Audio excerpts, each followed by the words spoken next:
Naiwanan ko yung passport ko sa... Tara, baba tayo. Mismo lang kami sa Jai. Ito siya, guys. Natumambay dito yung F4. Diyan, kung natatandaan nyo ba to, kukain yung shot na yan. Ikapitong hakbang. So, ilagay nyo. Yung build dyan sa gitna. Aakyat lang kayo. Hi guys! Good morning, and it's another day, it's another adventure. Today guys is pupunta tayo sa film location ng Nature Garden dito sa Taiwan. Pupuntahan natin yon ng DIY, so hindi tayo nag-join ng kahit na anong tour kasi gusto ko matry first hand kung paano pa pumunta doon. Nag-book ako ng bullet train or ng Taiwan high-speed rail papunta sa Chiayi. Hindi ko pala na-share sa inyo kagabi, no? Yung pinag-i-stayan ko palang hostel is Shimen Wow Hostel. So, hindi ko siya nabook sa Klook.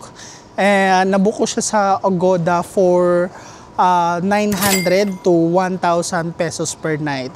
And guys, nandito tayo ngayon pala sa center of Ximending area. And as you can see, walang katao-tao.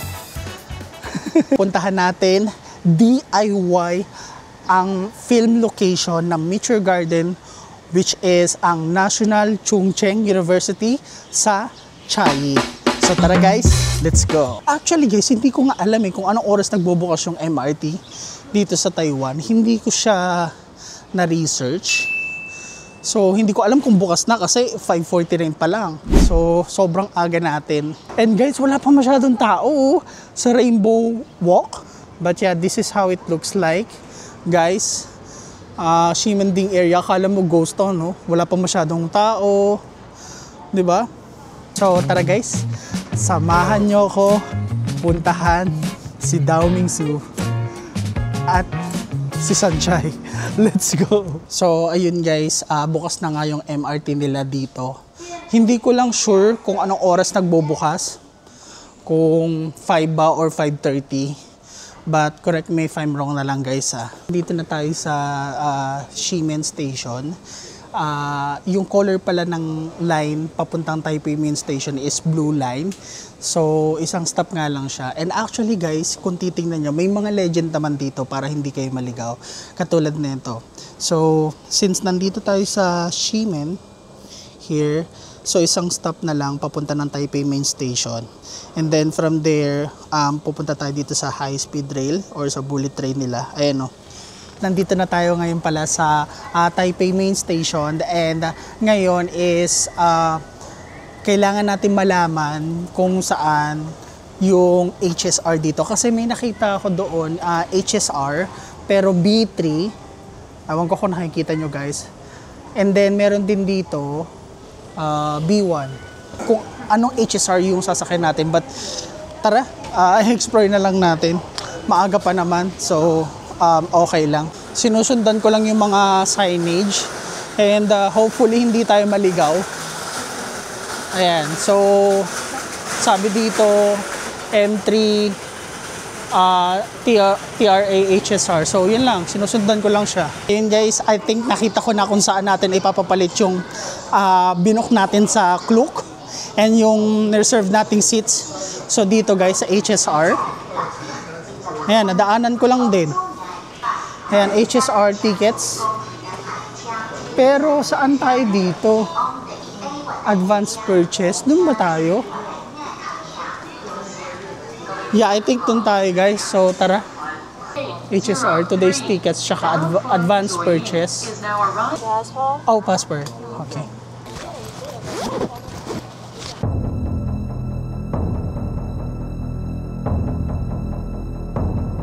Oh, I think I forgot my passport. If I'm not able to get here on time, what will happen to my ticket? You can take the next one, non-reserved seat, free seat. You still can use this ticket to take the I can still the next schedule. Yes. What time is the next schedule? 7:11. 7. Okay, you can come back when you arrive. Okay. Sure. Yes. 7:11. Or 7:31. 11 or 21. Okay, alright. Okay, thank you so much. My God, guys, ang syong-syong ako. Naiwanan ko yung passport ko sa hostel. Ayun guys, andito na tayo ulit sa Ximending. Grabe, sa dami-dami ba naman na pwedeng maiwan? Passport pa. Alam mo yun, sobrang prepared ko, ang aga kong gumising. Alam mo yun, naglaan talaga ako ng maraming oras. Tapos may iwanan ko yung passport. Oh my God. Kaya guys, take this lesson from me. So always bring your passport with you. Kuha ko na yung ticket natin. Ito siya. Ayan. So, bale, sinabi nung ticket officer, which is, ang time ko talaga dapat papunta ng Chiayi is 6:51. So, since na-late tayo, dahil sa kusyungan natin, so, ang nangyari is, kinuha na lang natin yung next na schedule, which is 7:21. So, time check guys, it's currently 7 a.m. So, maghihintay pa tayo dito ng mga 21 minutes. And sabi nung ticket officer din is, since na-late nga ako, hindi na daw siya reserve seat. So, free seats na daw siya. So, kahit saan ako pwede umupo. So, ayun, yun lang yung problema kasi nga naiwan natin yung passport. So, sayang, on time sana tayo makakarating sa Chiayi. So, yeah, andito na tayo ngayon sa train station and ito yung sasakyan natin. Ayan, number 7 and then 7:21. So, ayun guys, andito na tayo ngayon sa loob ng HSR or bullet train dito sa Taiwan. And ang travel time niya is 1 hour and 21 minutes from here sa Taipei going to Chiayi. So, exact time siya umalis, 7:21. So, paalis na rin yung train guys. Ayan. I-update ko na lang kayo ulit mamaya pagdating ko sa Chiayi Station. Hi guys, andito na tayo ngayon sa Chiayi Station. Kailangan natin hanapin yung exit 2. And then, pagka exit 2, hahanapin natin yung bus stop number 1. So, tara guys, hanapin na natin dito. Kasi, ito is exit 1. Ayan. So, kailangan na lang natin hanapin yung exit 2. So, tara guys. Asan ba yung... ayun! So, eto na guys. Ito yung exit 2. Ayan. So, bali guys, may dalawang option para pumunta sa National Chung Cheng University. Either bus or either taxi. Kasi pinag-iisipan ko kung bus eh. Kasi kung bus, siguro aabot ng ilang oras eh. Pero kung taxi, mga 30 minutes lang. So, yes, tama guys. Medyo malayo-layo pa yung university dito. Ayun, ito siya. National Chung Cheng University. It's currently 9:14 a.m. So, I guess mag-taxi na lang tayo, no? Para makapunta na tayo doon at makapag-explore. So, tara guys, mag-taxi na lang tayo kasi matagal pa eh. Meow, where's taxi? Taxi, yeah. 你要去哪里？ Taxi going to National Chung Cheng University. 中正。 Yeah, Chung Cheng. OK。 Yeah. OK。 How much? meter。 By meter. Meter. Okay. Alright. So, here, tinanong ko naman, sabi niya by meter. Sana hindi tayo may scam dito. So, ayun guys, nag-decide tayo mag-taxi na lang. Kasi medyo matagal yung bus eh. Siguro pag pauwi, tsaka na lang tayo mag-bus. Chung Cheng. Chung Cheng. Thank you.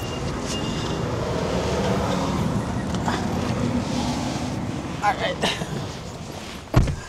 Ayan guys. Nakasakay na tayo.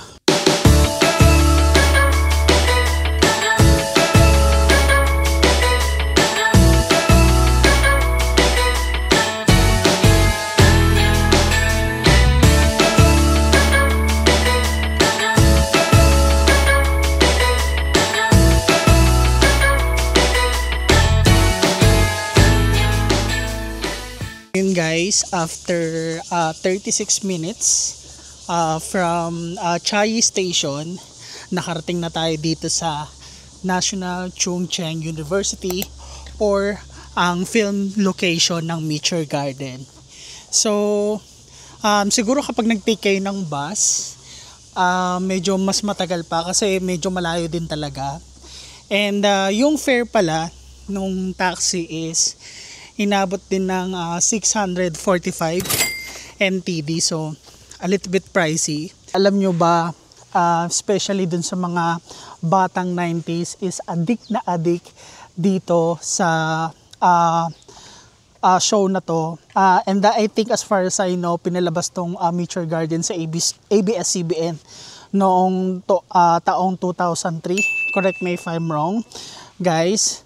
Pero before pa magkaroon ng mga Boys Over Flower, bago pa magkaroon ng mga Korean group, meron ng Meteor Garden, meron ng Daomingsu, meron ng Shanchai. So, guys, I hope na someday mapuntahan nyo rin to. And especially sa mga pupunta ng Taiwan, puntahan nyo rin to kasi guys, medyo malayo siya pero it will definitely worth it. Lalo na kapag sobrang fan na fan kayo ng Meteor Garden before. Ayun guys, andito na tayo ngayon sa library na kung saan andito yung locker ni Sanchai. And bibigyan ko lang din pala kayo ng konting idea bago tayo pumasok sa library.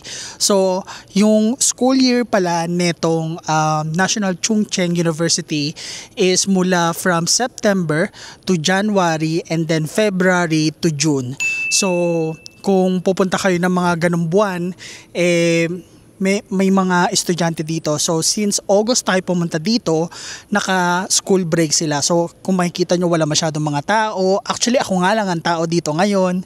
So, tara guys, pumasok na tayo ngayon. And eto guys, ito yung library. Ayan. So, basically, kapag pumasok kayo, dire-diretso lang, then left side, ito na makikita nyo.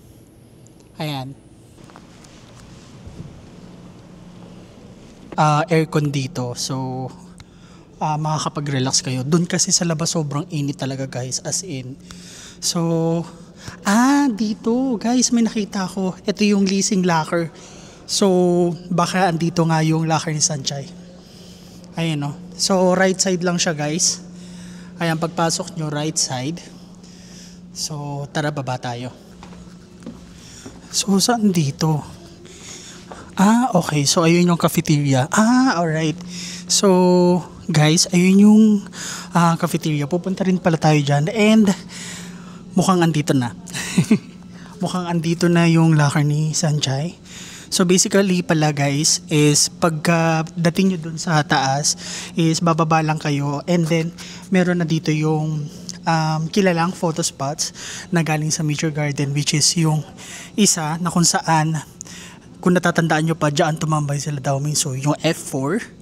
And then dito naman is yung locker ni Sanchai. Ito na nga pala yung locker ni Sanchai. So actually walang masyadong tao dito. Actually dalawa lang kami. And ipapakita ko pala sa inyo yung mismong locker ni Sanchai. Ito siya guys. So ito yung mismong locker ni Sanchai na 150. If nanonood kayo or familiar kayo sa palabas na Meteor Garden way back 2003 sa ABS-CBN is marirecognize nyo siya. Pagkapasok nyo dito sa library na to, dito lang kayo bababa. Yan, tandaan nyo yan. And then, pagkababa nyo, dito kayo sa left side. Ngayon, currently 10:56 na and wala pa masyadong tao. So, mas mabuti or mas maganda na pumunta kayo dito na hindi masyadong maraming tao kasi syempre magko-consume ng maraming time kapag sobrang daming tao dito. So, yun guys, punta na tayo sa susunod na spot. Ngayon guys, pumunta naman tayo ngayon sa cafeteria na kung saan is nagstay yung F4 na sila Daomingsu, sila Wachile, and actually katabi lang siya ng locker ni Sanchai. Sa kabilang side, dito na yung cafeteria. Actually, this is still active since sabi ko nga sa inyo, may mga estudyante na pumapasok dito. So guys, ito yung cafeteria na sinasabi ko.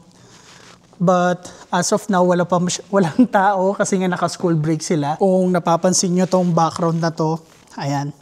Yung mga pula na yan na window. So guys, para ma-imagine nyo yung sinasabi ko sa inyo na tumambay dito yung F4, ilalagay ko na lang dito yung itsura na kung saan tumambay sila Wachile, sila Daomingsu, at ang F4 dito sa cafeteria na to. So Basically guys, kapag pumunta kayo dito, puntahan nyo rin to, itong spot na to, kasi ito yung isa sa mga photos sa Meteor Garden. So again, katabi lang siya ng locker ni Sunshine. Nasa left side lang siya. Ito nasa right side. Okay? Hello guys, andito na tayo ngayon sa isa sa mga photo spot dito sa Meteor Garden. So, ito siya.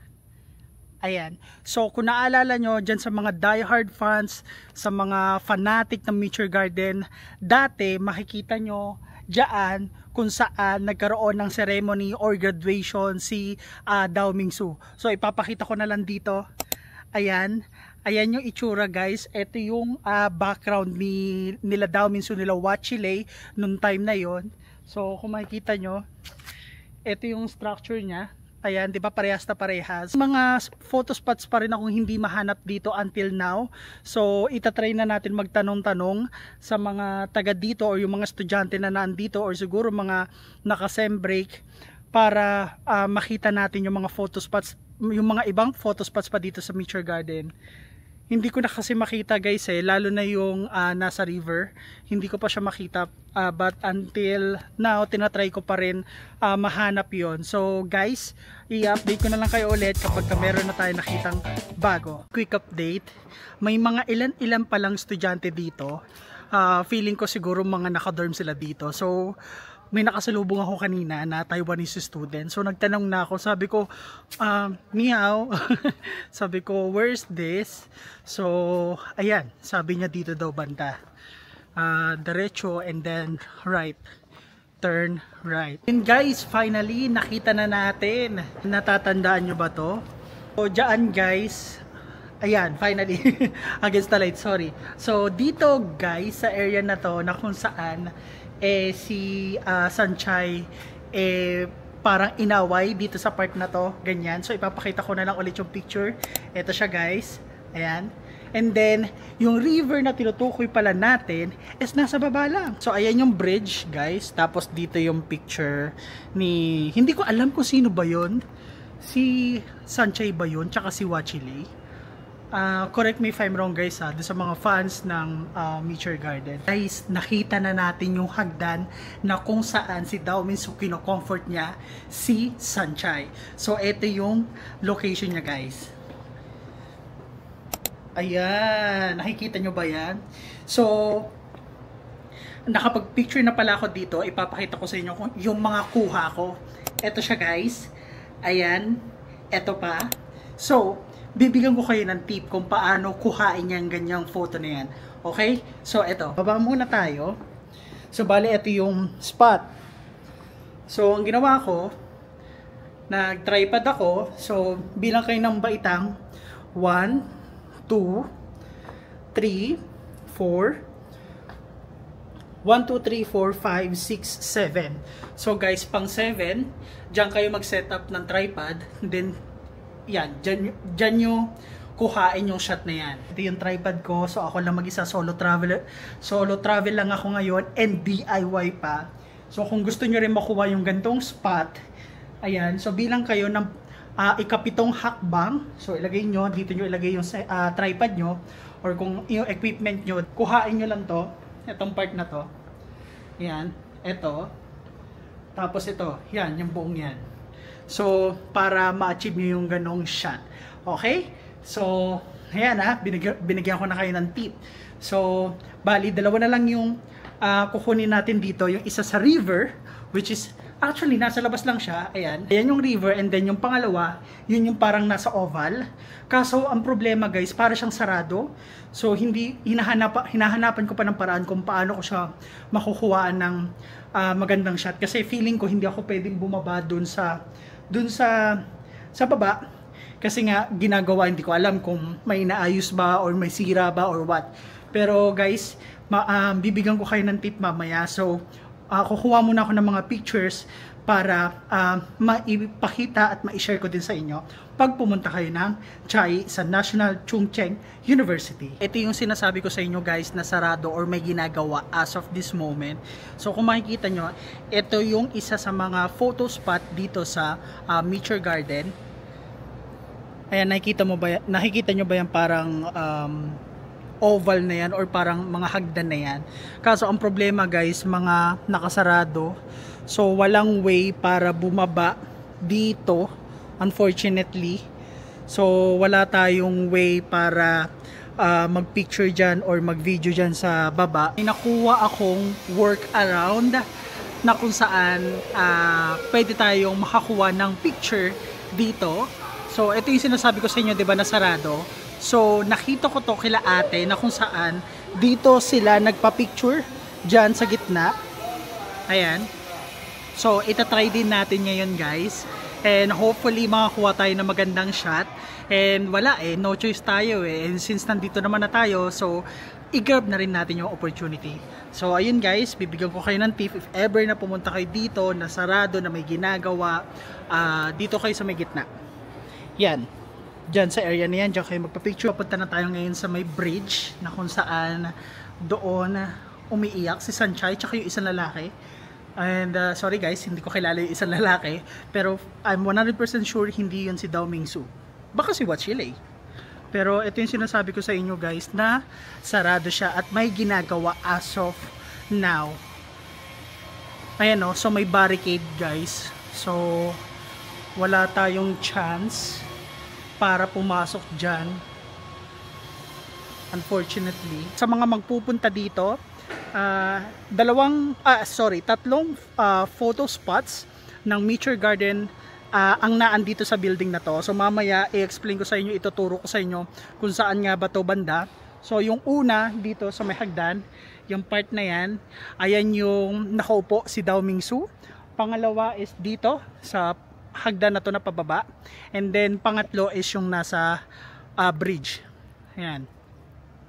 So bali tatlo guys. So, 'di ba? 3 in 1 na.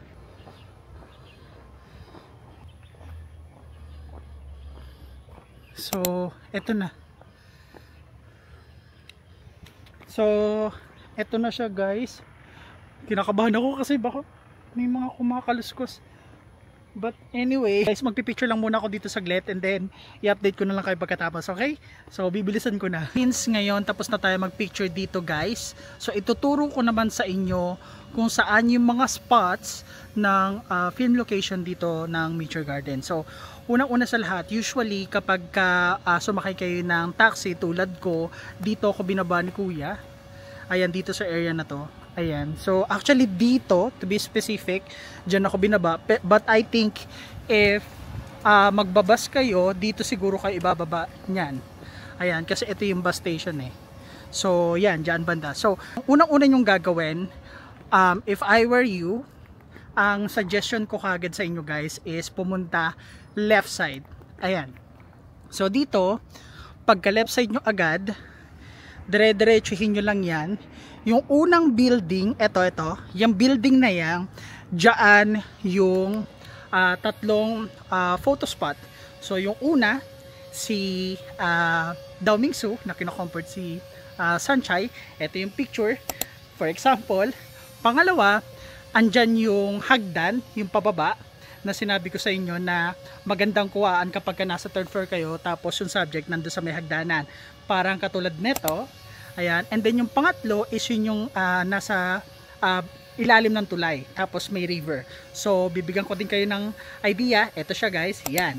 So tatlong photo spot agad dito sa building na to. Turo ko naman sa inyo. Pagkatapos nyo dun sa tatlong photo spot, ang gagawin nyo is, ayan, diba dyan kayo galing. So babalik kayo ngayon dito. And then this time, dediretsuhin nyo naman yan. Diyan sa part na yan. So ayan guys. Dito, pag diniretso nyo yan, may 3 to 4 photo spots kayong magagamit. Una is yung parang kung saan si Dao Mingsu tsaka sila Wachile, yung F4 gumraduate. So katulad nito guys, ayan. And then pangalawa, andito yung locker ni Sanchay na 150. 150. So, yung locker na yun guys, nasa may bandang library. Okay? So, ito siya guys. Ayan. And then, pangatlo, andun din yung canteen. So, katulad niya ng sinabi ko kanina, magkatabi lang yung locker tsaka yung canteen. So, ito yung itsura niya guys. Yan.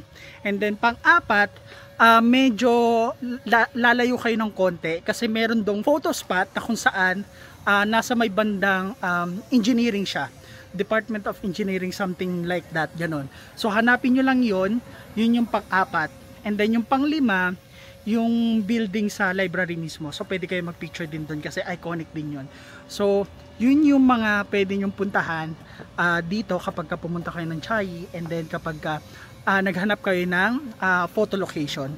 So guys, ayun, binigyan ko na kayo ng tip para hindi na kayo mahirapan pagdating dito. Kasi ako, wala talaga akong idea kung saan ako mag-i-start, ganyan. So buti na lang, meron tayong nakausap na Taiwanese student ba yun? Feeling ko Taiwanese student siya.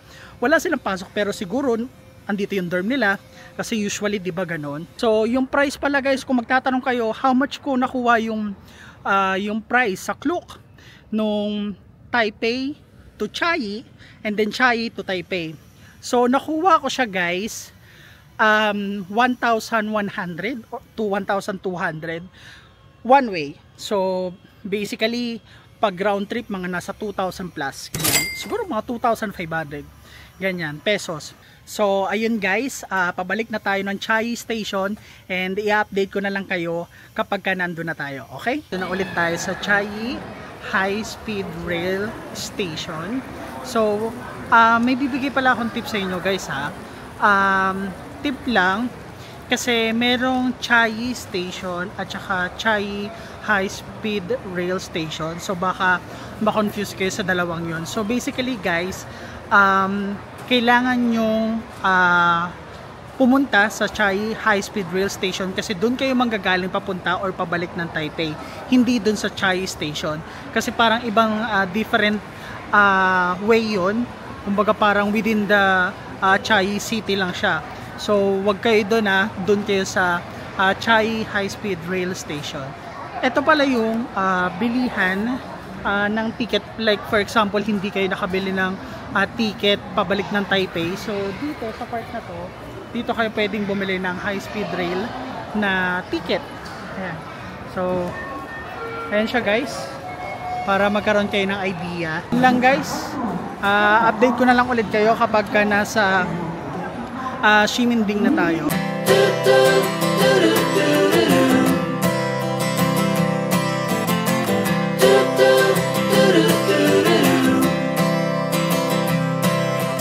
Walk me in the morning sun, tell me I'm a lucky one.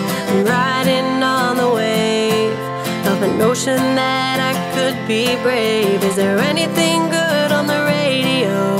Turn it up.